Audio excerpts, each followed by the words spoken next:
ప్రసన్నాంజనేయం ప్రభాదిత్యకాయం ప్రకీర్తిప్రదాయం భజే బాలగాత్రం భజేకం పవిత్రం.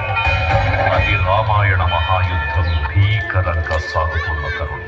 శ్రీరామచంద్రుని సారథ్యంలో వానర సైన్యంతో విజృంభిస్తూ లక్ష్మణస్వామి తనతో పోరాటం చేస్తున్న రావణుడి కుమారుడు ఇంద్రజిత్ తలని బాణంతో ఒక్క వేటుతో వేరు చేశాడు. ఇంద్రజిత్ మరణవార్త విన్న రావణుడు ఆవేశంతో ఊగిపోయి ప్రతీకారం కోసం పాతాళ లోకాధిపతి తన సోదరుడు అయినటువంటి మహిరావణుడి సహకారం కోరాడు.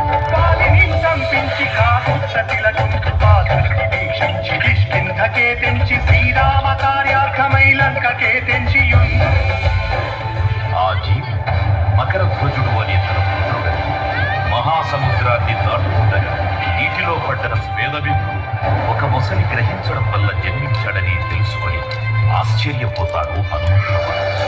బ్రహ్మాండమైనట్టి ఆ శక్తిని వైచి ఆ లక్ష్మణుం మూసనుందింపగానప్పుడంపురానంతమయ్యుండనవ్వేళనుంది భీషణ్ వేడుకంతోడు వచ్చి పట్టాభిషేకంపు చేయించి సీతామహాదేవి నుండెచ్చి శ్రీరాముకున్నిచ్చి అంతన్నయోధ్యాపురించొచ్చి పట్ట